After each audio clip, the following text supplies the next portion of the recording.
वार्षिक का परिचय दे दीजिए अपना। जी मेरा नाम श्रद्धेय श्री अनिल कृष्ण जी महाराज है और मैं राष्ट्रीय हिंदू रक्षा सेना का राष्ट्रीय अध्यक्ष हूँ। क्या कुछ मामला हुआ था इसके पीछे? आप जो ट्रकों पीछे गई थी, सूचना थी कि आप जो गौवंश के पीछे गए थे, क्या कुछ हुआ फिर? देखिए, अभी मैं टुंडला में था तो मुझे सूचना मिली कि एक ट्रक कैंटर जा रहा है और मुझे भी सूचना थी कि कैंटर में गौवंश जा रहा है जी। तो मैं बैठा हुआ था, तो जैसा था वैसे ही उठ करके चल भागा मैं। तो मेरे पास साधारणतः हमने गाड़ी मंगाएंगे, ड्राइवर आएगा, समय लगेगा, तो हम अपने टू व्हीलर ही लेकर के और एक्टिवा लेकर के और हमारे जीतू भैया हैं उनको हमने बुलाया और लेकर के हम सीधे दौड़ पड़े। तो टुंडला हाईवे से हमने उनका पीछा किया तो वो ट्रक काफ़ी गति से आगे चल रहा था। ऐदमापुर तहसील पे आकर के हमने उसको देखा ट्रक को।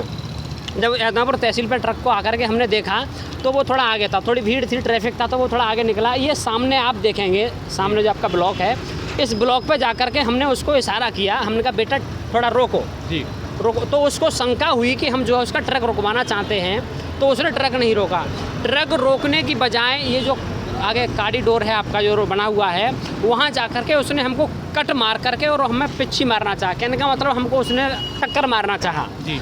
थोड़ा सा और आगे बढ़े, गाड़ी आगे बढ़ती गई, लेकिन उसने रोका नहीं गाड़ी को और आगे गया। थोड़ा सा हम नगला रामबख्श के पास में पहुँचे तो नगला रामबख्श के पास में उसने कुछ धारदार अपना हथियार निकाल करके, चाहे लोहे की राड़ कहें या कुछ भी कहें, उसने हमको फेंक करके मारी।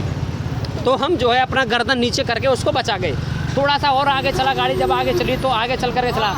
हमने 112 नंबर भी डायल किया, हमने 100 डायल भी किया पुलिस की सहायता के लिए, लेकिन मैं बार बार डायल कर रहा हूँ, 100 डायल भी कर रहा हूँ और 100 नंबर 112 भी डायल कर रहा हूँ, गाड़ी भी चला रहा हूँ। मेरे पास सभी CUG नंबर हैं, लेकिन मैं नंबर निकालूँ या गाड़ी चलाऊँ, यदि मैं ये सब करता हूँ तो तब तक ट्रक निकल जाएगा। लेकिन राष्ट्रीय हिंदू रक्षा सेना का सर्वप्रथम सर्वध्येय यह है कि हम सनातन धर्म में जीते हैं। तो सनातन धर्म में, मानव जाति में हमने जन्म लिया है गौ माता की रक्षा करने के लिए। यदि सनातन धर्म में जन्म लेने के बाद भी और हमारे सामने एक गौ माता के खून का कोई फायरिंग हुई है सारों पे? सुनिए, हाँ देखिए, मैं आपको बताता हूँ। जैसे ही यमुना एक्सप्रेस पर गाड़ी चढ़ी है, तो यमुना एक्सप्रेस पर गाड़ी चढ़ी तो एक ऐसी अजीब सी आवाज़ आई, जैसे कि आप कहें जैसे गोली चलती है या एक बॉम्ब होता है। तो हमको एक ऐसी शंका हुई कि इन्होंने हमारे ऊपर गोली चलाई है। तो देखा, उसके बाद में तुरंत उन्होंने अपनी गाड़ी से एक लकड़ी का खूब बड़ा सा पटला जैसा निकाला, वो निकाल करके उन्होंने ऐसे फेंक करके मारा, जिससे कि मेरी गाड़ी डिसबैलेंस हो जाए और मैं जो है गाड़ी की चपेट में आकर के उनकी गाड़ी के नीचे आ जाऊँ। वो आगे बढ़ती चली गई। फिर मैंने कहा पुलिस वाले नहीं आए, अब मैंने सोचा आगे यमुना एक्सप्रेस में आ गया है, खंदौली टोल है आगे, और मैं आगे खंदौली टोल पर जो है जाकर के उनको पकड़ पाऊँगा। तो आगे मैं खंदौली टोल पर पहुँचा। वहाँ खंदौली टोल पर पहुँच करके मैंने 1-2 लोगों को और सूचना दी। वहाँ जा कर के फिर वहाँ के चौकी प्रभारी को बुलाया, थाना प्रभारी महोदय को बुलाया।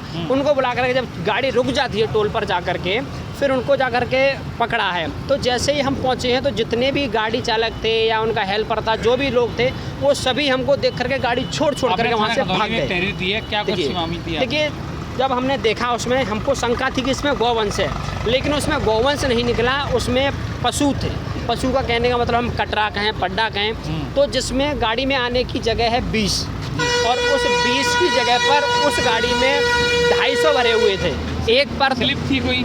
सुनिए, एक परत, दूसरी परत। उनके पास एक हार्ट की स्लिप थी, ना किसी पशु का कोई मेडिकल था, ना कोई कुछ था। जैसे आप लोगों को भी ज्ञात होगा कि कभी भी हार्ट से पशु जब निकलता है तो उसका पहले मेडिकल रिपोर्ट भी साथ में होता है। उसकी लिमिट होती है कि आप इस तरीके से लेकर के जा सकते हैं, लेकिन वो नाजायज़ लेकर के जा रहे थे। उसको हमने वहाँ रोका। उसके बाद पुलिस प्रशासन आया, पुलिस प्रशासन को हमने पूरी जानकारी दी, उनने भी देखा, उन्होंने कहा नाजायज़ है, जायज़ नहीं है ये कुछ भी। फिर हमने तहरीर लिख करके दी कि हमको शंका हुई थी गौवंश है, लेकिन गौवंश नहीं निकला है, जीव है, और जीव की रक्षा करना हमारा सर्वप्रथम कर्तव्य है। क्योंकि देखिए, कहा भी है परमार्थ के कारणे साधु धरे शरीर। हम सुनिए, कितने ट्रक थे? हमारे ऊपर जानलेवा हमला हुआ, हमें अपनी परवाह नहीं थी, क्योंकि हम सनातन धर्म में जीते हैं। तो सनातन धर्म में मानव जाति के लिए, जीव जंतु के लिए हम अपने प्राणों की आहुति भी दे सकते हैं। तो जब हमने ट्रक पकड़े तो 2 ट्रक थे। 2 ट्रकों में कम से कम मैं आपको बताता हूँ कि 500 पशु के लगभग संख्या होगी। तो क्या आप मुझे बता दीजिए कि 2 ट्रक में 500 पशु आ सकते हैं? नहीं आ सकते। विदित ज्ञात है, वहाँ पर एक पत्रकार बंधु भी पहुँचे, उन्होंने भी देखा, उन्होंने भी कवरेज देखी। थाना प्रभारी महोदय ने और चौकी प्रभारी महोदय ने खुद ट्रक पर चढ़ करके मैंने उनको दिखाया। क्या कार्रवाई चाहते हैं आप? देखिए, मैंने तहरीर लिख करके दी है कि इन्होंने, जैसे मैंने ट्रक का पीछा किया, यदि ये जायज़ थे तो इनको ट्रक रोकना चाहिए था, देख करके मुझे दिखाना चाहिए था, बताना चाहिए था, लेकिन उन्होंने ट्रक नहीं से रोका, मेरे ऊपर जानलेवा हमला किया। थाना प्रभारी महोदय को बुला करके मैंने तहरीर दी है कि ये जो है नाजायज़ पशु लेकर के जा रहे थे और नाजायज़ के बाद में बिल्कुल जायज़ नहीं था। इस तरीके से पशुओं के ऊपर अत्याचार हम बिल्कुल नहीं सहेंगे और हमने तहरीर में लिखा हुआ है स्पष्ट कि इन दोनों ट्रकों के ऊपर एवं इसके मालिक के ऊपर सख्त से सख्त कार्रवाई होनी चाहिए। थाना प्रभारी महोदय ने क्या आपके द्वारा ये भी दिखाया गया कि आपको जानलेवा हमला हुआ? देखिए, जानलेवा हमने उसमें नहीं लिखवाया, क्योंकि जिस समय हम जा रहे थे तो हम अकेले ही थे। हमारे पास में ऐसा कोई पीछे का सबूत नहीं था कि जिसके आधार पर हम वहाँ लिखा सकें। लेकिन हाँ, बैक में गाड़ी आके देखे तो अभी भी पटला पड़ा हुआ है जो उन्होंने हमला किया और वो निकल कर भाग गए। तो ये तहरीर में हमने नहीं दिया है उनको, लेकिन इस पर थाना प्रभारी महोदय ने हमको आश्वासन दिया है कि दोनों ट्रकों पर सख्त से सख्त कार्रवाई होगी। जय वंदे गौ मातरम, भारत माता की जय।